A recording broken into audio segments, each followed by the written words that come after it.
Today is Mother's Day, a day that's set aside to honor moms, a day to express how much we love them. But honestly, we shouldn't just do that on one day, should we? Same thing with God. We shouldn't just wait till Sunday to pray and sing and serve. Every day should be a day to love, honor, respect those that are important to us. This morning, we're going to look at a mother that maybe many overlook. Usually when you think, oh, Mother's Day, it's easy. We'll talk about Mary because, Jesus, of course. We'll talk about Hannah. She prayed for a child and was finally given one, and she gave the child back to the Lord. Maybe Eve, maybe Sarah. The list goes on and on of mothers that, people may jump to first.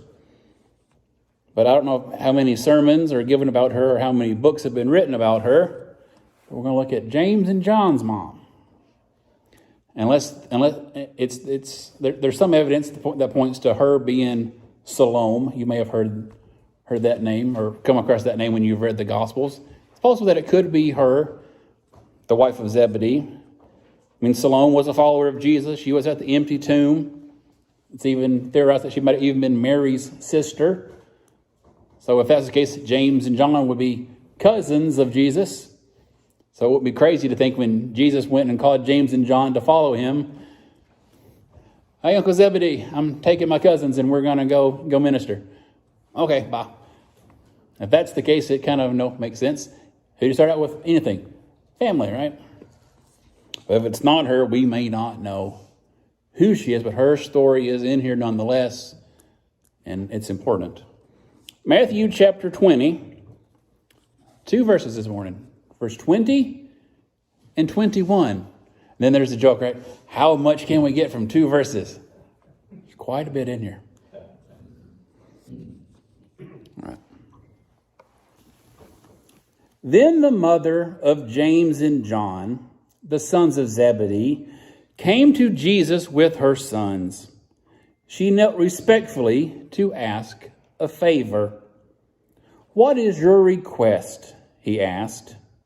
She replied, in your kingdom, please let my 2 sons sit in places of honor next to you, one on your right and the other on your left. Of course, later on, Jesus, it's not up to me that decides who sits there. It's up to the Father. And then can they drink what I'm going to drink? Can they endure what I'm going to have to endure? We're going to focus on her request. She goes to Jesus. Jesus, in your kingdom, would it be all right if one of my sons was on your left and one of my sons was on your right? That's a pretty nice request, ain't it? Should have asked that to my mom next time I talked to her. Hey, Mom, have you ever asked Jesus if I could? Wonder what she'd say. She'd first say, I've never asked that. What James and John's mom did. You can fuss at your moms too if you want. Of course, we don't know what prompted her to ask this or what lessons or teachings she might have been around for or what her sons may have told her about what they were doing throughout her travels. But she knew enough to, hey, I'm going to ask Jesus, do something for my boys. She was bold enough to approach Jesus, and she was respectful. So she knelt down. It wasn't just, hey, I'm in your face type of deal. She was reverent with her request. She wanted to make sure her sons were taken care of. After all, they were in the inner circle. Peter, James, and John. They were there's the 12 apostles, but then there was the inner circle. Who was on the Mount of Transfiguration? These 3 men. Because there's a few things I want to draw our focus to this morning. Yes, it's Mother's Day, so we'll ask the questions, to mothers, to mother figures, but it can apply to fathers, uncles, aunts, grandparents, anybody that has any influence on someone else, and that's all of us. We all have a sphere of influence. So it applies. But the question is, do you want your kids to be part of the kingdom? That's the first question. The second is, do you want your kids to be participating in the kingdom? And the last one is, do you want your kids to be powerfully used in the kingdom? James and John's mom wanted, yes, yes, yes. She'd check off all those boxes. I want my kids in the kingdom. I want them doing things, and I want them powerfully used. How much more power could you get between being on the right and left of Jesus? Jesus' right and left-hand men are my boys. Wow, that'd be a lot to be proud of, wouldn't it? Did you know that my sons sit beside Jesus? Talk about a proud mama. Godly mothers and fathers should want to see their children saved. It should be at the forefront of every parent's mind, should it not? It's a wonderful day when you think back, oh yes, I can remember when my son, when my daughter, when they accepted the Lord. I remember when we went to church and we've got pictures of their baptism. I remember. It's a wonderful thing. And beyond leading a child to Christ, the parent needs to disciple, make sure their children stay grounded in the faith. It's one thing to get to convert somebody, because that's the start. You should never think that's the end. All right, got them in the door. My work is done. There's a lot more to it than that. There's nothing wrong with wanting kids to succeed in this world. Something would be wrong, right, if we didn't want our kids to be successful. No, I don't want my kid to be educated. I don't want him to have a good job. I don't want him to have a nice place to live. I don't want him to have a car that works. That'd be wrong if we thought that way. However, though, when your kid stands before God one day and everything is looked at, only one thing matters: their relationship with the Lord. The Lord won't care what house the kid lived in, what they drove, what school they went to, what their trade was, where their office was, what their income was, what their hobbies were. Do they know the Lord? Has anyone ever caught up with an old friend you've been out and about? How you doing? How you doing? How's your mama? How's your daddy? How's your kids? And you catch up and you share all sorts of things. You might brag about your children or how well they're doing, about their grades, their athletic abilities, maybe their musical talents and hobbies, maybe the college they went to. Oh, yeah, little Jimmy's married now. I can't believe it. We've not seen each other in so long. He's married. He's got 4 kids. His job is whatever. He's got the corner office, makes 6 figures. But he's still not saved. We don't normally add that, do we? Might just skim over that part. Oh, yeah, little Jimmy's so great. 6-figure job, corner office, drives a fancy car, has a huge house. But he's still an unrepentant sinner heading straight to hell. It doesn't add up right. We can't just focus on, oh, yeah, so-and-so's great, but they're unsaved. Jesus said in Mark 8:36, what does it benefit you if you gain the whole world but lose your soul? I mean, that just doesn't apply to kids. That applies to everybody.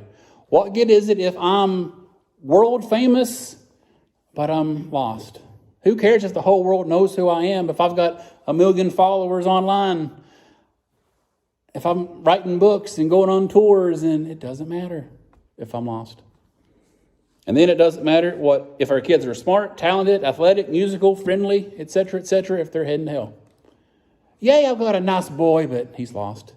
Yay, she's the smartest girl ever, but she's lost. Got to make sure our kids are saved above everything else. Like, I'd rather have a kid made all B's and going to heaven than a kid with straight A's bound for the opposite.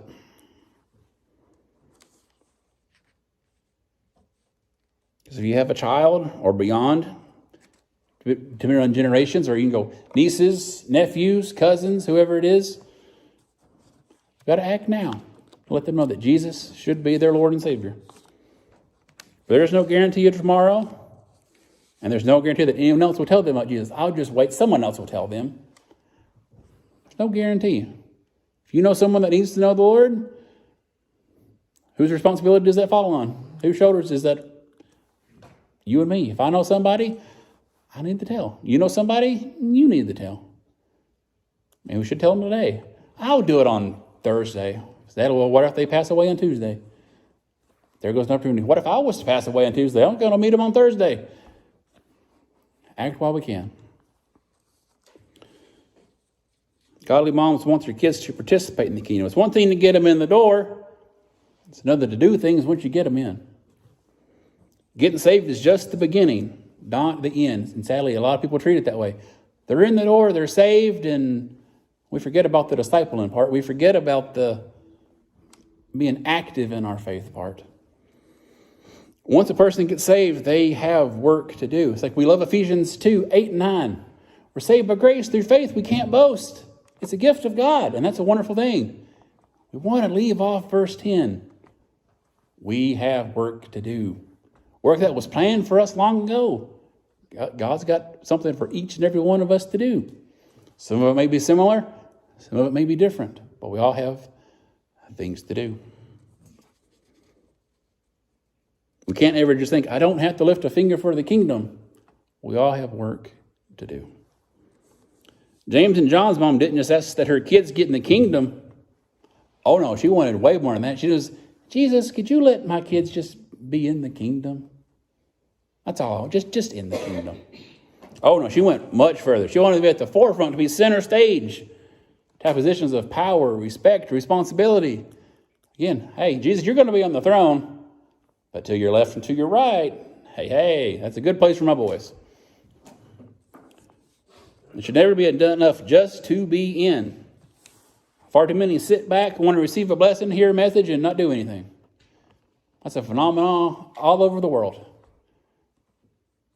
We can't do that. Our faith can't just be an hour on Sunday morning, can it? If we only ate on Sundays, our bodies would wither away, right? We can't just be Christians an hour a week. It doesn't work. Of course, things do start at home. Things that are exampled and preached on, taught in homes by parents, are things that will show up easier and easier in the lives of children. If parents never read a book, chances are our kids going to read books. Maybe not. If parents don't exercise, will the kids? A lot of things, kids, mimic, act like, do what their parents do. If parents don't make kids mind at home, why do we expect them to behave, out and about? If parents don't pray, why would the kids? If parents don't go to church, why would the kids? If parents don't serve, why would the kids? It starts with us and it works down throughout the generations. Of course, again, you can't blame the teacher if your child doesn't study or do homework, can you? Is the teacher at the house? No, mom and dad is. It's like you can't blame the preacher if your kid doesn't pray or read the Bible. The preacher doesn't live with you. No, the buck stops where? At the house. Here's a quote. I think it was from Billy Graham. It says, "Children will invariably talk, eat, walk, think, respond, and act like their parents. Give them a target to shoot at. Give them a goal to work toward. Give them a pattern that they can see clearly, and you give them something that gold and silver cannot buy." It's like, but I want my kids to act like me. If it's a no, then, I got a lot of work to do, right? But if it's a yes, I'm leading them on the right track. So then when Paul says, if you don't know how to follow Christ, imitate me. That's a big challenge for everybody, right? Do you want to know what following Jesus looks like? Do what I do. Can we say that? Can we say that? Can I say that to my kids? Do you want to know how to get to Jesus? Do what I do. You follow me, you'll find him. Godly parents set an example of faith and service. They model for them what the Christian life is supposed to look like. They want them not to just be part of the kingdom, but also participating in the kingdom. And the last thing is godly moms want their kids to be powerfully used in the kingdom. James and John's mom not only wanted them to be in the kingdom and serving, but to reach their full potential. Are parents generally content with a child just making a team?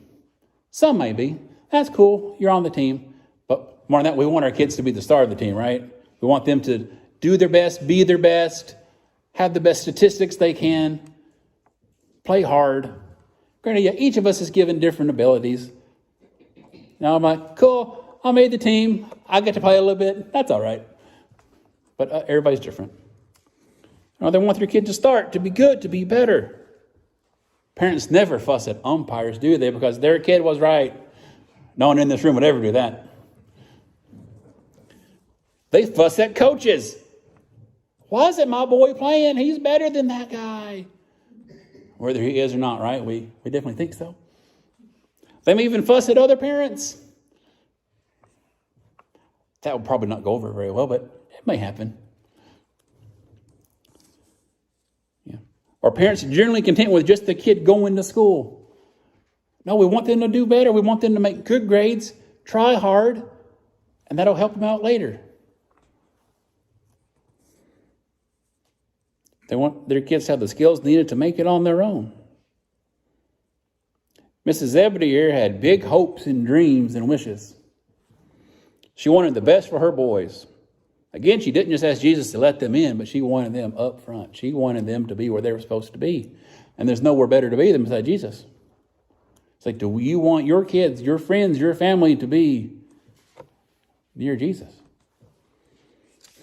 She didn't want to settle for anything less than the best. Again, how much better could you be than sitting beside Jesus?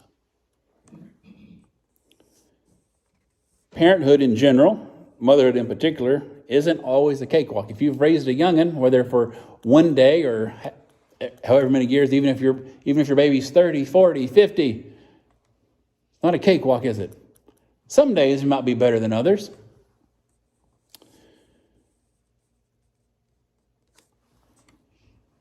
Now, there's many things to be happy about. When a kid hits all those milestones, it's great. It's proud. You got pictures to commemorate things. Oh, here's the first birthday, and they're covered in cake. Here's a picture of them. Oh, they were covered in mud from whatever. Here's where we went to a theme park or a national park or a ball game or whatever. Right? We commemorate all those things. And sometimes, they can be discouragements along the way, but we want to focus on the good.